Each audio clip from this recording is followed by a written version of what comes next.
Hello everyone, welcome to our channel. ఈ రోజు కదా మన్నించవా ఓ చెలి. ఇక్కడ యశ్వంత్ ఏమో యామినికి గతం గుర్తుకు వచ్చి తనని వదిలేసి వెళ్లిపోయింది అని బాధపడుతూ ఆఫీస్కి వెళ్తాడు. ఆ రోజు అంతా యామిని గురించి ఆలోచిస్తూ సాయంత్రం వరకు గడిపేస్తాడు. ఆఫీస్ టైం అయిపోయాక ఇంటికి వచ్చి దేవి గారు ఇచ్చిన కాఫీ తాగేసి ఫ్రెష్ అవ్వడానికి రూమ్కి వెళ్తాడు. ప్రతిరోజు ఆ రూమ్లోకి రాగానే ముందుగా యామిని కోసం బెడ్ వైపు చూసి ఆమె దగ్గరికి వెళ్ళి కబుర్లు చెప్తూ ఉండేవాడు.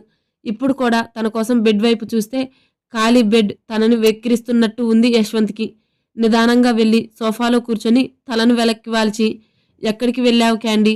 నేను తప్పు చేశాను, అందుకు నాకు ఏ శిక్ష వేసినా హ్యాపీగా భరిస్తా. కానీ ఇలా హెల్త్ బాగా లేని నువ్వు ఒంటరిగా వెళ్ళి ఎలా బతకాలి అని అనుకున్నావు? ఎక్కడ ఉన్నావు? ఏం చేస్తున్నావు? నిజంగానే లైఫ్లో ఇక నాకు కనిపించవా? నీ కోసం వెతకాలి అని, నిన్ను మళ్ళీ నా దగ్గరికి తెచ్చుకోవాలి అని ఉంది. కానీ ముందే లెటర్లో రాశావు నా కోసం వెతకకు అని. అంటే నిజంగానే జీవితంలో నాకు ఎదురు పడవా అని బాధగా ఆమె గురించి ఆలోచిస్తూ ఉంటాడు. కాసేపటికి అతని పియ్య కాల్ చేసి ఏదో చెప్పడంతో ఆ వర్క్ చేసుకొని అలసటగా అనిపించడంతో కాసేపు పడుకుని లేచి ఫ్రెష్ అయ్యి కిందకి వస్తుంటాడు. నిదానంగా యామిని గురించే ఆలోచిస్తూ స్టెప్స్ దిగుతూ ఉంటాడు. చివరి రెండో స్టెప్ మిగిలి ఉండగా తలపైకి అని గుమ్మం వైపు చూసిన యశ్వంత్కి సంజయ్ కనిపిస్తాడు. అతని వైపు ఒకసారి చూసి మిగిలిన 2 స్టెప్స్ కూడా దిగి హాల్లోకి వెళ్తూ ఉండగా సంజయ్ వెనక నుంచి మెల్లగా నడుచుకుంటూ వచ్చి అతనికి కొంచెం పక్కగా నిలబడుతుంది యామిని. హాల్లోకి వెళ్తున్న యశ్వంత్ అది గమనించి ఆమె వైపు చూస్తాడు. యామినిని చూసిన వెంటనే ఆనందం అనిపించి క్యాండీ అని ఆమె వైపుకు వెళ్ళాలి అనుకుని కూడా మళ్ళీ తనని వెళ్ళిపోయింది అని గుర్తుకు వచ్చి అలకగా మొహం పక్కకు తిప్పుకొని నిలబడతాడు. అతని అలక అర్థం చేసుకున్న ఆ ఇద్దరు సంజయ్ యామిని కూడా మనసులోనే నవ్వుకుంటారు. నువ్వు వెళ్ళి రెస్ట్ తీసుకో అమ్మా, పొద్దుటి నుంచి కాసేపు కూడా పడుకోలేదు కదా, అలసిపోయి ఉంటావు అని సంజయ్ అనడంతో సరే అంటూ తల ఆడించి ఒకసారి యశ్వంత్ వైపు చూసి స్టెప్స్ ఎక్కి ఇంతకు ముందు ఉన్న యశ్వంత్ గదికే వెళ్తుంది. ఆమె వెళ్ళాక అన్నయ్య నువ్వే వెళ్ళి తన్ని తీసుకొచ్చావా అని అడుగుతాడు యశ్వంత్.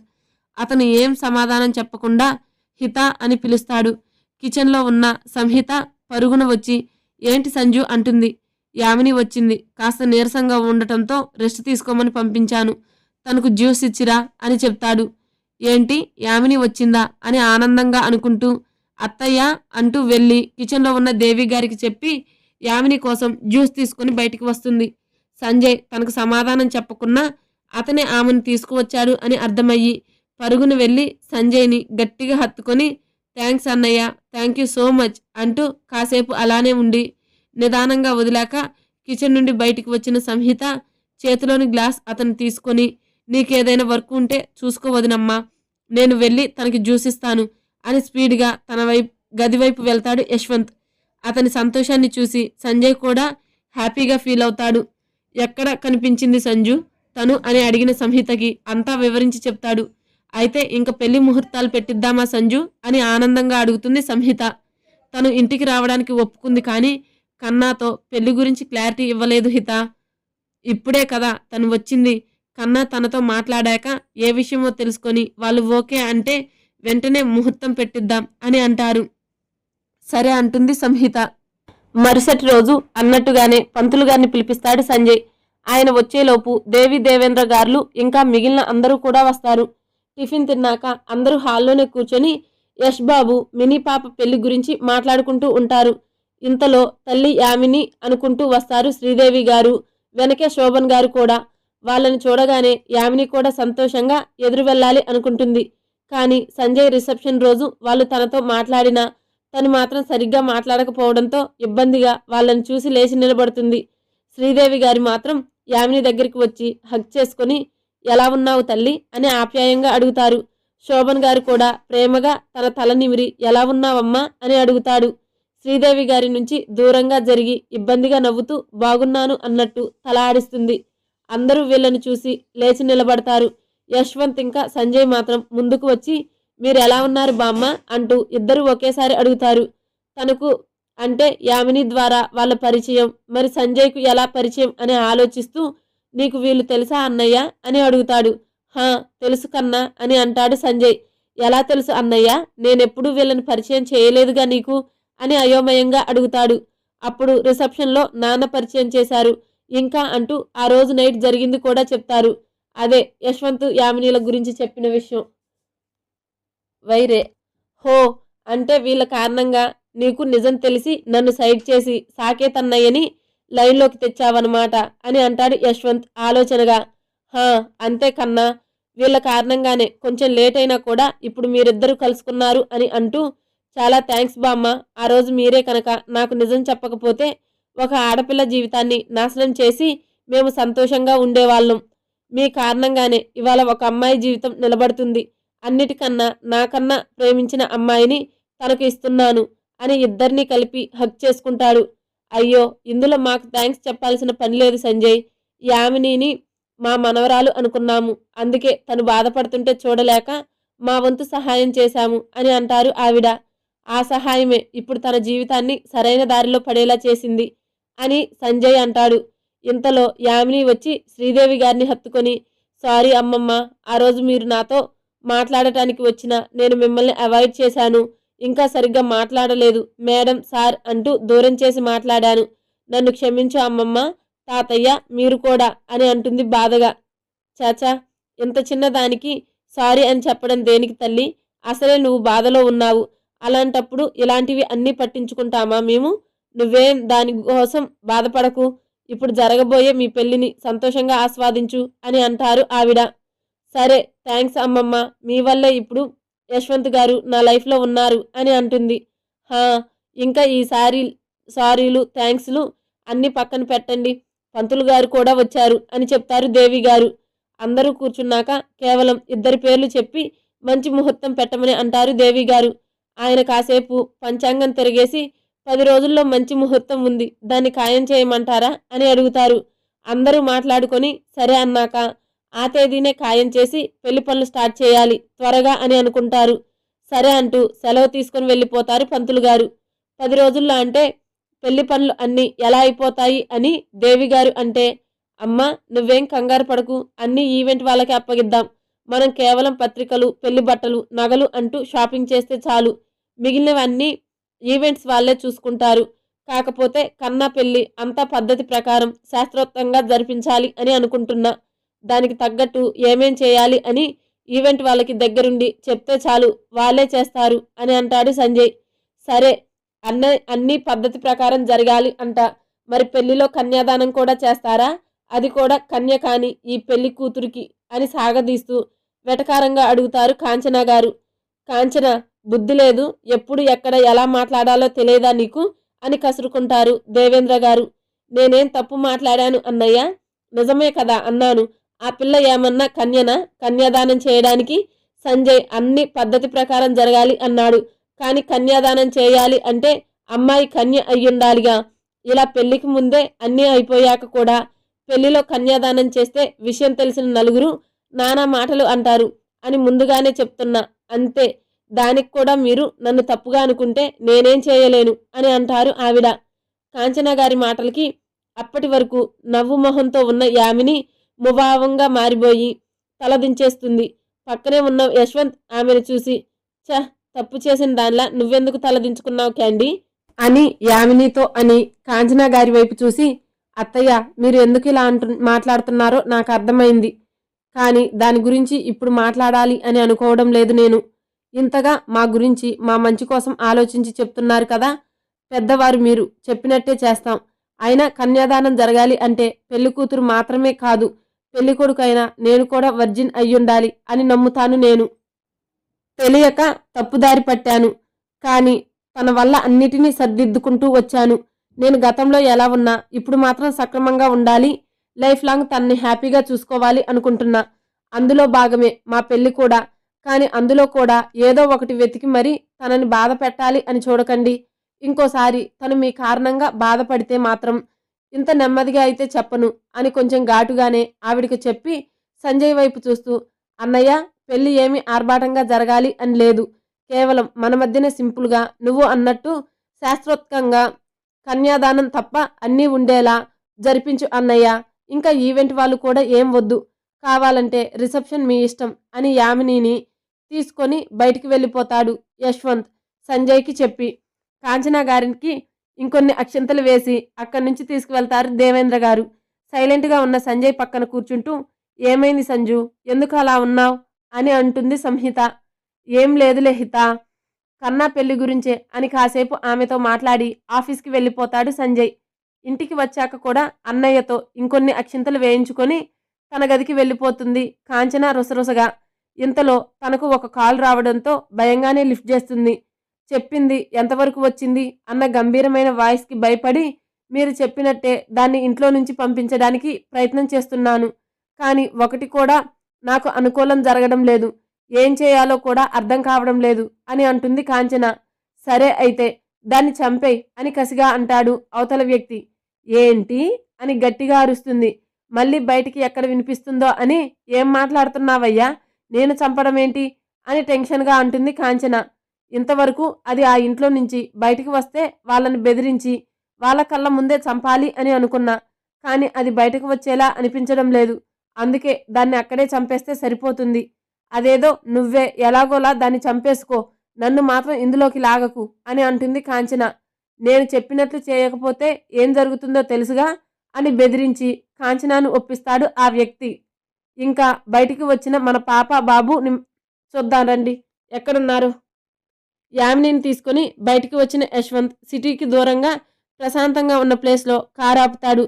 ఇక్కడికి ఎందుకు వచ్చామో అర్థం కాక యశ్వంత్ వైపు చూస్తుంది యామిని. అతను సైలెంట్గా ఉండడంతో, ఏమైంది ఇంత సైలెంట్గా ఉన్నారు అని అంటుంది. ఒకసారి గట్టిగా ఊపిరి తీసుకుని వదిలి ఆమె వైపు చూస్తూ, క్యాండీ నీకు నిజంగానే మన పెళ్ళి ఇష్టమే కదా అని అడుగుతాడు. మీకెందుకు ఉన్నట్టుండి ఈ డౌట్ వచ్చింది అని అడుగుతుంది అయోమయంగా. నా పాస్ట్ గురించి, ఇంకా అన్నయ్య కోసం సాక్షితో పెళ్లికి ఓకే అని చెప్పి నిన్ను దూరం పెట్టాను. అన్నిటికన్నా మన బేబీ కూడా నా కారణంగానే మనకు దూరం అయ్యింది. అన్నీ ఆలోచిస్తుంటే పిచ్చిలేస్తుంది. నీకు ఇష్టమో కాదో క్లారిటీగా అడగకుండానే మళ్ళీ తప్పు చేస్తున్నానేమో అనిపిస్తుంది. అత్తయ్య ఇందాక మాట్లాడినప్పుడు మన పెళ్లి అయ్యాక కూడా లైఫ్ లాంగ్ అలానే మాట్లాడితే నువ్వు బాధపడతావు. మన పెళ్లి జరిగితే నువ్వు హ్యాపీగా ఉండాలి, కానీ ఇలా అత్తయ్య కారణంగా అయినా సరే నువ్వు బాధపడడం నాకు నచ్చలేదురా అని అంటాడు యశ్వంత్. కొంచెం బెరుకుగానే తన సీట్లో నుంచి లేచి యశ్వంత్ ఒళ్ళో అతనికి ఎదురుగా ఉండేలా కూర్చుంటూ అతని ఫేస్ని తన చేతుల్లోకి తీసుకొని, నాకు మీ ఫాస్ట్ గురించి ఎలాంటి కంప్లైంట్ లేవు యశ్వంత్ గారు. నేను రాకముందు ఎలా ఉన్నా ఇప్పుడు మీరు నాకు మాత్రమే సొంతం అని తెలుసు. ఇంకా సాక్షి మేడంతో పెళ్లికి ఒప్పుకోవడం అనేది సంజయ్ సార్ కోసం అని తెలుసు. ఇంకా బేబీ విషయంలో అయితే మీ తప్పు ఏముంది, ఎంతుందో నా తప్పు కూడా అంతే ఉంది. అప్పుడు పిచ్చి ఆలోచనలతో నేనే కదా బేబీని దూరం చేసుకున్నాను, అది కాస్త బాధగా అంటుంది యామిని. కాదు క్యాండీ, నేనే కనుక అలా అనకపోయి ఉంటే నీకు మాత్రం ఆలోచన వచ్చేది కాదుగా. నా కారణంగానే మన ఫస్ట్ బేబీని కోల్పోయాంరా అని ఇంకా బాధగా అంటాడు. మీరేమీ దగ్గరుండి అబార్షన్ చేయించలేదు కదా, ఇద్దరి కారణంగానే అలా జరిగింది. ఇంకా ఆ విషయం గుర్తు చేసుకొని బాధపడడం తప్ప ఇంకేం లేదు అని అంటూ, నాకు మీతో పెళ్లి ఇష్టమే యశ్వంత్ గారు. ఎప్పుడెప్పుడు మీరు నా మెడలో తాళి కడతారా అని చాలా ఏళ్ల నుంచి ఎదురు చూస్తున్నాను. మన పెళ్లి తరువాత మీరు నన్ను బాగా చూసుకుంటారు అని నాకు నమ్మకం ఉంది. ఇందాక మీరన్నట్టు ఆవిడ మాటలకు ఫస్ట్ బాధగానే అనిపించింది, కానీ ఆ తర్వాత మీ మాటలు విన్నాక మీరు నన్ను లైఫ్ లాంగ్ అలాంటి మాటల నుంచి నన్ను ప్రొటెక్ట్ చేస్తారు అని అర్థమైంది. మీరు ఇంకేం ఆలోచించకుండా కాస్త నవ్వండి యశ్వంత్ గారు. మీరు ఇలా ముభావంగా ఉంటే నాకు అస్సలు నచ్చదు అని బొంగమూతి పెడుతుంది మినీ పాప. ఆమె ఎక్స్ప్రెషన్కి చిన్నగా నవ్వుతూ, అలాంటి మాటల నుంచి నిన్ను ప్రొటెక్ట్ చేయడం కాదురా నేను చేయాల్సింది, అలా మాట్లాడే వాళ్ళని నీ దరిదాపుల్లోకి కూడా రానివ్వకుండా చేస్తాను అని మనసులో అనుకుంటున్నాడు యశ్వంత్. ఏం ఆలోచిస్తున్నారు మీరు నా మాటలు వినకుండా అని అంటుంది మూతి ముడిచి. ఏం లేదు, నేను ఒకటి అనుకుంటున్నా, అది చేస్తే నువ్వు కోప్పడతావేమో అని ఆలోచిస్తున్నా అని అంటాడు యశ్వంత్. ఏమనుకున్నారు అని అంటుంది అయోమయంగా. ఏంటో చేసి చూపిస్తా, నువ్వు కోప్పడకూడదు అని అంటాడు ముందుగానే. మీ మీద నాకు కోపమే రాదు యశ్వంత్ గారు అని అంటుంది ప్రేమగా అతని కళ్ళలోకి చూస్తూ. తను కూడా అంతే ప్రేమగా మినీ పాప కళ్ళలోకి చూస్తూ తనకు ఎంతో ఇష్టమైన ఆమె పెదవులను అందుకుంటాడు యశ్వంత్. ఇష్టంగా అతనికి సహకరిస్తుంది మినీ పాప. కాసేపటికి ఇద్దరూ దూరం జరుగుతారు. అతని వైపు చూడలేక అటు ఇటు దిక్కులు చూస్తూ ఉంటుంది. యామిని సిగ్గుకు ఎర్రగా అయిన బుగ్గలను అతనికి కనిపించకుండా దాయటానికి కష్టపడుతూ, కానీ అది వృధా ప్రయాస అని అర్థమయ్యి ఇంకా అతను ఎదురుగా ఉండలేక పక్క సీట్లోకి వెళ్ళి డోర్ ఓపెన్ చేసుకుని కారు నుంచి బయటికి వస్తుంది. సిగ్గుపడుతూ అందంగా కనిపిస్తున్న మినీ పాపను అబ్బురంగా చూస్తూ ఉన్న యశ్వంత్ బాబు ఆమె కారు దిగటంతో ఈ లోకంలోకి వచ్చి తను కూడా కారు దిగి స్పీడ్గా యామినిని చేరి చేయి పట్టి తన వైపుకు లాక్కుంటాడు యశ్వంత్. ఒక్క ఉదుటిన వచ్చి అతని గుండెల మీదకి వాలుతుంది ఆమె.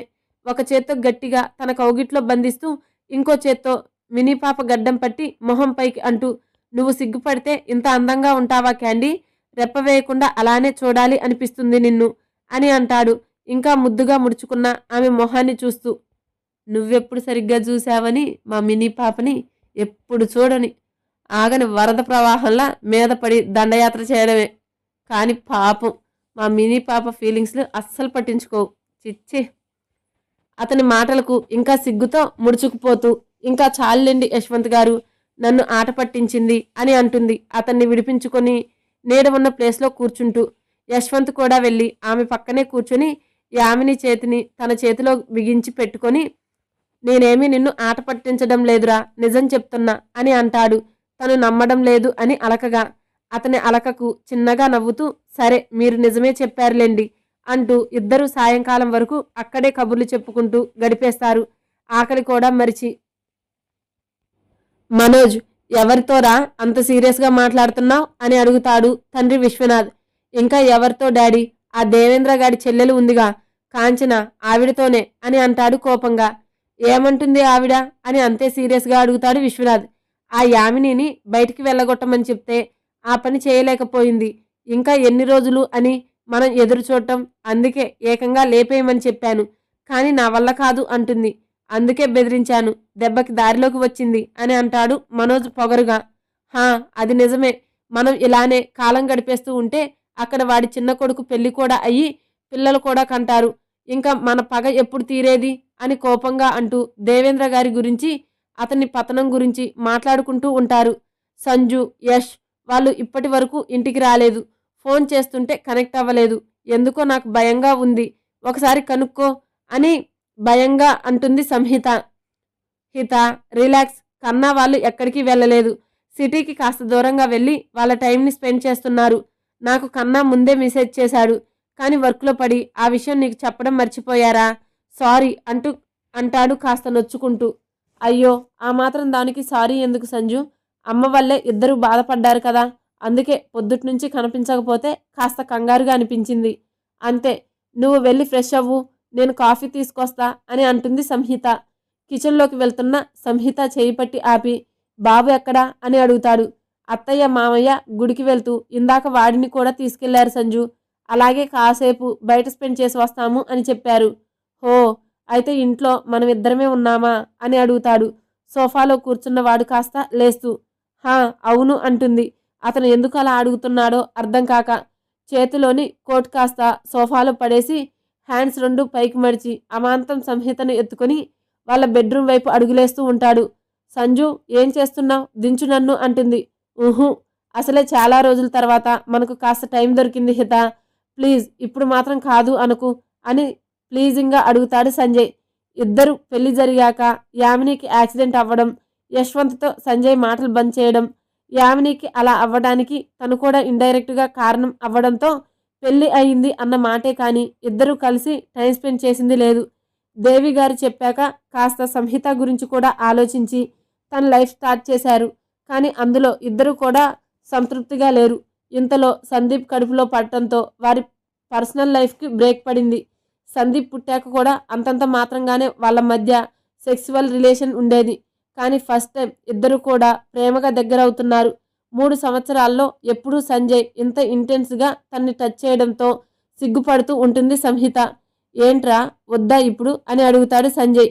ఆమె ఎప్పుడు అలా బిహేవ్ చేయకపోవడంతో. వద్దు అని కాదు సంజు, ఫస్ట్ టైం నువ్వు ఇంత ఇంటెన్స్గా టచ్ చేస్తుంటే కొంచెం బెరుగ్గా ఉంది అని అంటుంది సిగ్గుకి. అతన్ని చూడలేక తల పక్కకు వాల్చి, సారీరా, పెళ్లి తర్వాత ఉన్న సిచ్యువేషన్స్కి నిన్ను సరిగ్గా పట్టించుకోలేదు. ఇప్పటి వరకు కూడా మన పర్సనల్ లైఫ్లో నిన్ను హ్యాపీగా ఉంచలేకపోయాను.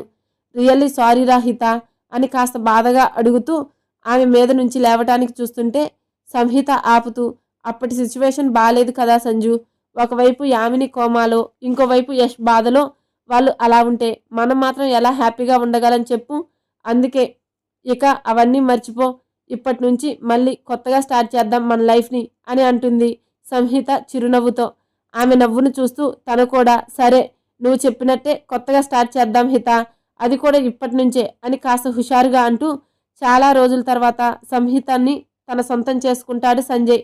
సంజయ్లో ఎప్పుడూ చూడని కొత్త కోణాన్ని చూస్తూ ముందు కాస్త బిడియంగా ఉన్నా నెమ్మదిగా అతనికి నచ్చేలా నడుచుకుంటూ తన్ని తాను సంజయ్కి తృప్తిగా అర్పించుకుంటుంది సంహిత. ఇష్టంగా అతనికి సహకరిస్తుంది మినీ పాప. కాసేపటికి ఇద్దరూ దూరం జరుగుతారు. అతని వైపు చూడలేక అటు ఇటు దిక్కులు చూస్తూ ఉంటుంది. యామిని సిగ్గుకు ఎర్రగా అయిన బుగ్గలను అతనికి కనిపించకుండా దాయటానికి కష్టపడుతూ, కానీ అది వృధా ప్రయాస అని అర్థమయ్యి ఇంకా అతని ఎదురుగా ఉండలేక పక్క సీట్లోకి వెళ్ళి డోర్ ఓపెన్ చేసుకుని కారు నుంచి బయటికి వస్తుంది. సిగ్గుపడుతూ అందంగా కనిపిస్తున్న మినీ పాపను అబ్బురంగా చూస్తూ ఉన్న యశ్వంత్ బాబు ఆమె కారు దిగటంతో ఈ లోకంలోకి వచ్చి తను కూడా కారు దిగి స్పీడ్గా యామినిని చేరి చేయి పట్టి తన వైపుకు లాక్కుంటాడు యశ్వంత్. ఒక్క ఉదుటిన వచ్చి అతని గుండెల మీదకి వాలుతుంది ఆమె. ఒక చేత్తో గట్టిగా తన కౌగిట్లో బంధిస్తూ ఇంకో చేత్తో మినీ పాప గడ్డం పట్టి మొహం పైకి అంటూ, నువ్వు సిగ్గుపడితే ఇంత అందంగా ఉంటావా క్యాండీ, రెప్ప వేయకుండా అలానే చూడాలి అనిపిస్తుంది నిన్ను అని అంటాడు ఇంకా ముద్దుగా ముడుచుకున్న ఆమె మొహాన్ని చూస్తూ. నువ్వెప్పుడు సరిగ్గా చూశావని మా మినీ పాపని ఎప్పుడు చూడని ఆగని వరద ప్రవాహంలా మీద పడి దండయాత్ర చేయడమే. కానీ పాపం మా మినీ పాప ఫీలింగ్స్లు అస్సలు పట్టించుకోవు. చిచ్చి. అతని మాటలకు ఇంకా సిగ్గుతో ముడుచుకుపోతూ, ఇంకా చాలండి యశ్వంత్ గారు, నన్ను ఆట పట్టించింది అని అంటుంది అతన్ని విడిపించుకొని నీడ ఉన్న ప్లేస్లో కూర్చుంటూ. యశ్వంత్ కూడా వెళ్ళి ఆమె పక్కనే కూర్చొని యామిని చేతిని తన చేతిలో బిగించి పెట్టుకొని, నేనేమీ నిన్ను ఆట పట్టించడం లేదురా, నిజం చెప్తున్నా అని అంటాడు తను నమ్మడం లేదు అని అలకగా. అతని అలకకు చిన్నగా నవ్వుతూ, సరే మీరు నిజమే చెప్పారులేండి అంటూ ఇద్దరు సాయంకాలం వరకు అక్కడే కబుర్లు చెప్పుకుంటూ గడిపేస్తారు. ఆకలి కూడా మరిచి. మనోజ్, ఎవరితోరా అంత సీరియస్గా మాట్లాడుతున్నావు అని అడుగుతాడు తండ్రి విశ్వనాథ్. ఇంకా ఎవరితో డాడీ, ఆ దేవేంద్ర గారి చెల్లెలు ఉందిగా కాంచన, ఆవిడతోనే అని అంటాడు కోపంగా. ఏమంటుంది ఆవిడ అని అంతే సీరియస్గా అడుగుతాడు విశ్వనాథ్. ఆ యామినిని బయటికి వెళ్ళగొట్టమని చెప్తే ఆ పని చేయలేకపోయింది. ఇంకా ఎన్ని రోజులు అని మనం ఎదురు చూడటం, అందుకే ఏకంగా లేపేయమని చెప్పాను, కానీ నా వల్ల కాదు అంటుంది, అందుకే బెదిరించాను, దెబ్బకి దారిలోకి వచ్చింది అని అంటాడు మనోజ్ పొగరుగా. హా, అది నిజమే, మనం ఇలానే కాలం గడిపేస్తూ ఉంటే అక్కడ వాడి చిన్న కొడుకు పెళ్లి కూడా అయ్యి పిల్లలు కూడా కంటారు, ఇంకా మన పగ ఎప్పుడు తీరేది అని కోపంగా అంటూ దేవేంద్ర గారి గురించి అతని పతనం గురించి మాట్లాడుకుంటూ ఉంటారు. సంజు, యష్ వాళ్ళు ఇప్పటి వరకు ఇంటికి రాలేదు. ఫోన్ చేస్తుంటే కనెక్ట్ అవ్వలేదు. ఎందుకో నాకు భయంగా ఉంది, ఒకసారి కనుక్కో అని భయంగా అంటుంది సంహిత. హిత, రిలాక్స్, కన్నా వాళ్ళు ఎక్కడికి వెళ్ళలేదు. సిటీకి కాస్త దూరంగా వెళ్ళి వాళ్ళ టైంని స్పెండ్ చేస్తున్నారు. నాకు కన్నా ముందే మెసేజ్ చేశాడు, కానీ వర్క్లో పడి ఆ విషయం నీకు చెప్పడం మర్చిపోయారా, సారీ అంటాడు కాస్త నొచ్చుకుంటూ.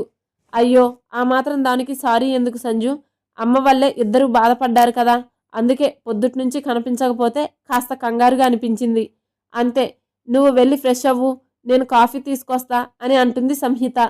కిచెన్లోకి వెళ్తున్న సంహిత చేయి పట్టి ఆపి, బాబు ఎక్కడా అని అడుగుతాడు. అత్తయ్య మామయ్య గుడికి వెళ్తూ ఇందాక వాడిని కూడా తీసుకెళ్లారు సంజు, అలాగే కాసేపు బయట స్పెండ్ చేసి వస్తాము అని చెప్పారు. హో, అయితే ఇంట్లో మనం ఇద్దరమే ఉన్నామా అని అడుగుతాడు సోఫాలో కూర్చున్నవాడు కాస్త లేస్తూ. హా అవును అంటుంది అతను ఎందుకు అలా అడుగుతున్నాడో అర్థం కాక. చేతిలోని కోట్ కాస్త సోఫాలో పడేసి హ్యాండ్స్ రెండు పైకి మడిచి అమాంతం సంహితను ఎత్తుకొని వాళ్ళ బెడ్రూమ్ వైపు అడుగులేస్తూ ఉంటాడు. సంజు, ఏం చేస్తున్నావు, దించు నన్ను అంటుంది. ఊహు, అసలే చాలా రోజుల తర్వాత మనకు కాస్త టైం దొరికింది హిత, ప్లీజ్ ఇప్పుడు మాత్రం కాదు అనుకు అని ప్లీజింగ్గా అడుగుతాడు సంజయ్. ఇద్దరు పెళ్లి జరిగాక యామినికి యాక్సిడెంట్ అవ్వడం, యశ్వంత్తో సంజయ్ మాటలు బంద్ చేయడం, యామినికి అలా అవ్వడానికి తను కూడా ఇండైరెక్ట్గా కారణం అవ్వడంతో పెళ్లి అయింది అన్న మాటే కానీ ఇద్దరూ కలిసి టైం స్పెండ్ చేసింది లేదు. దేవి గారు చెప్పాక కాస్త సంహిత గురించి కూడా ఆలోచించి తన లైఫ్ స్టార్ట్ చేశారు, కానీ అందులో ఇద్దరు కూడా సంతృప్తిగా లేరు. ఇంతలో సందీప్ కడుపులో పడటంతో వారి పర్సనల్ లైఫ్కి బ్రేక్ పడింది. సందీప్ పుట్టాక కూడా అంతంత మాత్రంగానే వాళ్ళ మధ్య సెక్సువల్ రిలేషన్ ఉండేది, కానీ ఫస్ట్ టైం ఇద్దరు కూడా ప్రేమగా దగ్గరవుతున్నారు. 3 సంవత్సరాల్లో ఎప్పుడూ సంజయ్ ఇంత ఇంటెన్స్గా తన్ని టచ్ చేయడంతో సిగ్గుపడుతూ ఉంటుంది సంహిత. ఏంట్రా వద్దా ఇప్పుడు అని అడుగుతాడు సంజయ్.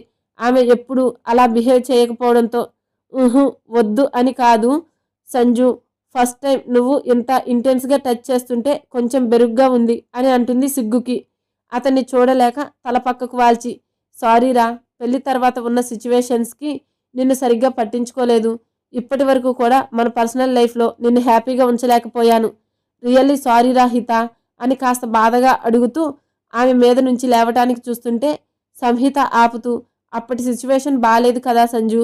ఒకవైపు యామిని కోమాలో, ఇంకోవైపు యష్ బాధలో వాళ్ళు అలా ఉంటే మనం మాత్రం ఎలా హ్యాపీగా ఉండగలని చెప్పు. అందుకే ఇక అవన్నీ మర్చిపో. ఇప్పటి నుంచి మళ్ళీ కొత్తగా స్టార్ట్ చేద్దాం మన లైఫ్ని అని అంటుంది సంహిత చిరునవ్వుతో. ఆమె నవ్వును చూస్తూ తను కూడా సరే నువ్వు చెప్పినట్టే కొత్తగా స్టార్ట్ చేద్దాం హిత, అది కూడా ఇప్పటి నుంచే అని కాస్త హుషారుగా అంటూ చాలా రోజుల తర్వాత సంహితాన్ని తన సొంతం చేసుకుంటాడు సంజయ్. సంజయ్లో ఎప్పుడూ చూడని కొత్త కోణాన్ని చూస్తూ ముందు కాస్త బిడియంగా ఉన్నా నెమ్మదిగా అతనికి నచ్చేలా నడుచుకుంటూ తన్ని తాను సంజయ్కి తృప్తిగా అర్పించుకుంటుంది సంహిత. సాయంత్రం అయ్యాక ఇంటికి స్టార్ట్ అవుతారు యష్ బాబు ఇంకా మినీ పాప. ఇంట్లోకి వచ్చాక ఎవరూ కనిపించక కిచెన్లోకి తొంగి చూస్తాడు యశ్వంత్, సంహిత ఉందేమో అని. కానీ సంజయ్ వాళ్ళు గదిలోకి వెళ్ళాక వచ్చిన పని మనిషి మాత్రమే అక్కడ ఉండడంతో వదిన ఎక్కడా అని ఆమెను అడుగుతాడు యశ్వంత్. ఏమో తెలియదు బాబు, నేను కూడా ఇప్పుడే వచ్చాను అని అంటుంది ఆమె. సరేలే, ఏదైనా పనిలో ఉందేమో అని ఫ్రెష్ అవ్వడం కోసం రూమ్కి వెళ్తూ మధ్యలో ఉన్న సంజయ్ రూమ్ దగ్గర ఆగుతాడు యశ్వంత్. వాళ్ళ మాటలు వినిపించి అతని వెనకే ఉన్న యామిని కూడా ఆగుతుంది యశ్వంత్ ఆగటం చూసి. అప్పుడే సంహిత సంజయ్ మాటలు వింటారు ఇద్దరు. సైలెంట్గా ఇద్దరు వాళ్ళ గదికి వస్తారు. సంజయ్ గురించి ఆలోచిస్తూ బెడ్ మీద కూర్చుంటాడు యశ్వంత్. అతని పక్కనే యామిని కూడా కూర్చొని, మన కారణంగా వాళ్ళిద్దరూ హ్యాపీగా లేరు కదా యశ్వంత్ గారు ఇన్ని రోజులు అని అంటుంది యామిని. అవును, అదే అనిపిస్తుంది నాకు కూడా అని అంటాడు. కనీసం ఇప్పుడైనా వాళ్ళు హ్యాపీగా ఉండేలా చూడాలి మనం అని అంటుంది యామిని. కానీ ఎలా క్యాండీ అని అంటాడు అయోమయంగా.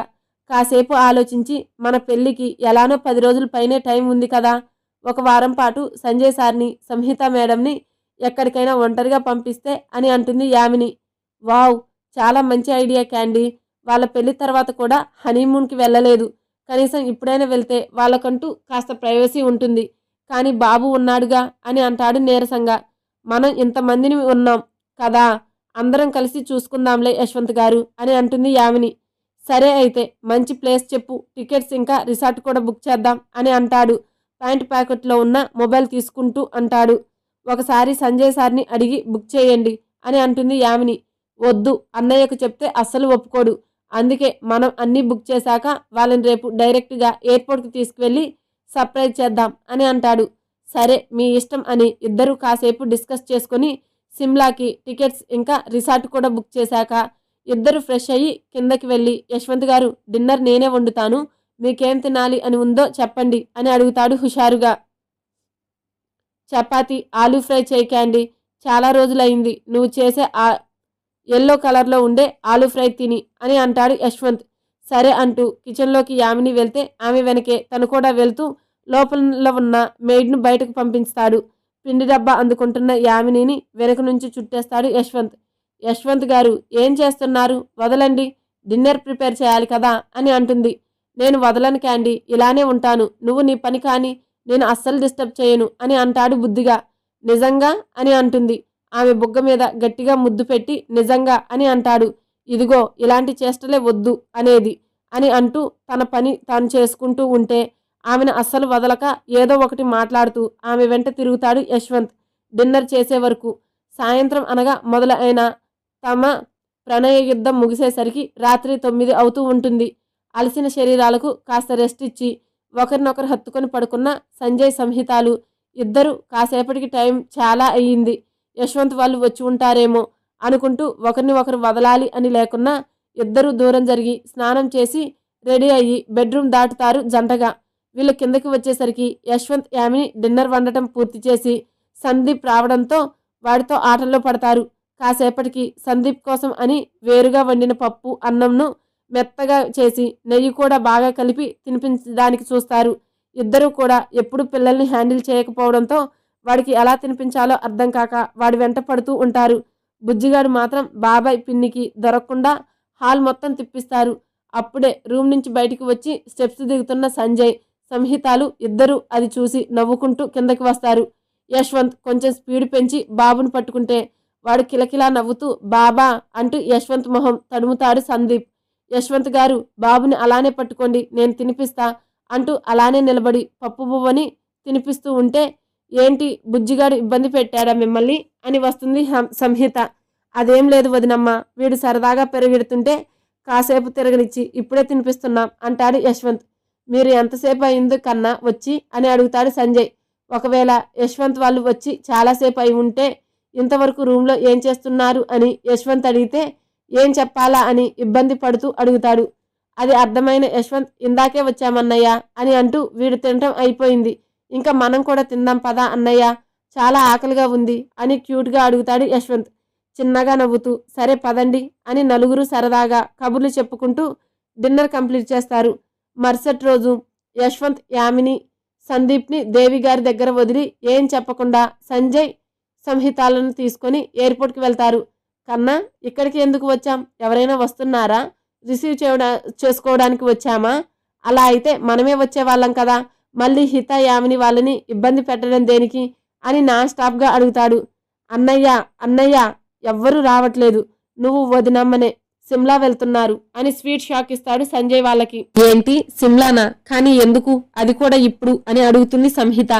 సంజయ్ ఇంకా సంహిత ఇద్దరి చేతులు తన 2 చేతులతో కలిపి పట్టుకుంటూ అన్నయ్య వదినమ్మ, మీ పెళ్ళి అయి ఇప్పటికి 3 సంవత్సరాలు దాటింది, కానీ ఇప్పటి వరకు మీకంటూ సంతోషంగా ఉన్న రోజు ఒక్కటి అంటే ఒక్కటి కూడా లేదు. నా గురించో క్యాండీ గురించో లేక ఇంకో విషయం గురించి అయినా ఆలోచిస్తూ మీకంటూ ఒక లైఫ్ ఉంది అన్నది పూర్తిగా మర్చిపోయారు. అందుకే కనీసం ఇప్పటికైనా మీరిద్దరూ కాస్త సమయాన్ని గడపండి అన్నయ్య అని అంటాడు యశ్వంత్.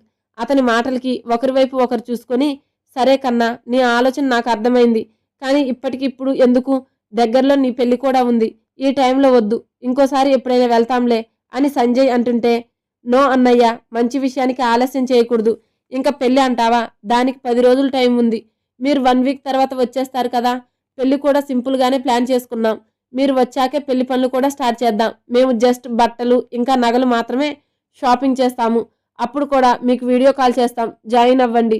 లేదు మేము బిజీగా ఉంటాం, వీలు పడదు అని నో డిస్టర్బ్ బోర్డు పెడితే మేమేం చేయలేం అని అల్లరిగా అంటాడు లాస్ట్లో.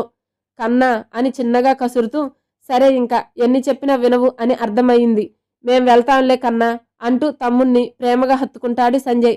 హ్యాపీ జర్నీ అన్నయ్య అని అంటాడు యశ్వంత్. థ్యాంక్స్ కన్నా అని కౌగిలిని విడుస్తాడు సంజయ్. హ్యాపీ జర్నీ సంజయ్ గారు, హ్యాపీ జర్నీ మేడం, మీరు తిరిగి హైదరాబాద్ వచ్చేసరికి బోల్డెన్ని జ్ఞాపకాలతో తిరిగి రావాలి అని కోరుకుంటున్నాను అని మనస్ఫూర్తిగా చెప్తుంది అప్పటి వరకు ప్రేక్షక పాత్ర వహించిన యామిని. సరే కానీ మేము తిరిగి వచ్చేలోపు నువ్వు మమ్మల్ని అక్క బావ అని పిలవడం అలవాటు చేసుకోవాలి యామిని, ఇంకా మేడం సార్ అంటే అస్సలు బాలేదు, గతాన్ని మళ్ళీ గుర్తు చేసుకోవడం నాకు ఇష్టం లేదు, కానీ అప్పుడు నేను ప్రవర్తించిన తీరుకు మాత్రం సారీ అని అంటుంది హార్ట్ఫుల్గా సంహిత. అయ్యో మేడం సారీ ఏం అక్కర్లేదు, నాకు కొంచెం టైం ఇవ్వండి, మీరు అన్నట్టే పిలుస్తాను అని చిన్నగా నవ్వుతుంది యామిని. సరే అంటూ ఆ ఇద్దరు ఈ ఇద్దరికి బాయ్ చెప్పేసి ఫ్లైట్ ఎక్కడానికి వెళ్ళిపోతారు. ఫ్లైట్ ఎక్కిన తర్వాత తమ సీట్స్లో కూర్చొని సీట్ బెల్ట్ పెట్టుకున్నాక అసలు నమ్మాలని లేదు సంజు, అంతా కలలా ఉంది తెలుసా అని ఇంకా ఆశ్చర్యంగా అంటుంది సంహిత. హా నాకు కూడా అలానే ఉంది హిత, కన్నా ఏం చేసినా స్పెషల్గానే ఉంటుంది అని మరుపుగా అంటాడు సంజయ్ తమ్ముణ్ణి తలుచుకుంటూ. హా యష్ యామిని ఇద్దరు కలిసే ప్లాన్ చేసినట్టున్నారు అని అంటుంది సంహిత. చూస్తుంటే అలానే అనిపిస్తుంది అంటూ 1 వీక్ మనం మాత్రమే హ్యాపీనా అని అంటాడు సంహిత చేతిని తన చేతుల్లోకి తీసుకొని ముద్దు పెట్టుకుంటూ. చాలా, నీతో నాకు 1 నిమిషం గడిపినా మనసంతా సంతోషంతో నిండిపోతుంది, అలాంటిది 1 వీక్ నువ్వు నేను మాత్రమే అంటే ఎంత సంతోషంగా ఉందో చెప్పాలి అంటే మాటలు కూడా రావట్లేదు సంజు అని మెరుస్తున్న కళ్ళతో అంటుంది సంహిత. కానీ నేను హ్యాపీగా లేను అని అంటాడు సంజయ్. హ్యాపీగా ఎయిర్పోర్ట్ నుంచి స్టార్ట్ అవుతారు యామిని యశ్వంతులు. కానీ వాళ్ళని వెంటాడుతున్న ఆపదని మాత్రం గుర్తించలేదు. అన్నయ్య వాళ్ళు భలే సర్ప్రైజ్ అయ్యారు కదా క్యాండీ అని సంబరంగా అంటాడు యశ్వంత్. హా, మరి ప్లాన్ చేసింది ఎవరు? మిస్టర్ అండ్ మిస్సెస్ యశ్వంత్ కదా అంటుంది యశ్వంత్ కాలర్ ఎగరేస్తూ అల్లరిగా. అబ్బో, అమ్మాయి గారికి ధైర్యం బాగానే వచ్చిందే, మాటలు కోటలు దాటుతున్నాయి అని యామిని ముక్కు పట్టుకొని లాగుతాడు. మీ దగ్గర మాత్రమే ఇలా మాట్లాడాలి అనిపిస్తుంది అని అంటుంది మూతి ముడిచి. ముందుకు వచ్చిన మూతిని లాగుతూ ఏదో అనాలి అని చూస్తున్న యశ్వంత్ని ఆపుతుంది అతని మొబైల్ గనగనమని మోగుతూ. 1 minute అంటూ కాల్ లిఫ్ట్ చేసి, హా చెప్పు అశ్విన్ అని అంటాడు యశ్వంత్. యష్, మీ కారుని ఒక లారీ ఫాలో అవుతుంది. ఏ క్షణం అయినా అది మీ కార్ని గుద్దేయొచ్చు. తొందరగా ఎలానో అలా తప్పించుకో యష్ అని అరుస్తాడు అశ్విన్. ఏంటి సరిగ్గా వినిపించట్లేదు అశ్విన్ అని అంటున్నంతలో లారీ స్పీడ్ పెంచి ఒక్కసారిగా కారు వెనుకకు దూసుకు వస్తుంది. ఇంతకీ అశ్విన్కి ఎలా తెలుసు కారు గుద్దబోతుందని? తెలుసుకోవాలనుకుంటే నెక్స్ట్ ఎపిసోడ్ చూడాల్సిందే. Please subscribe to my channel. Thank you.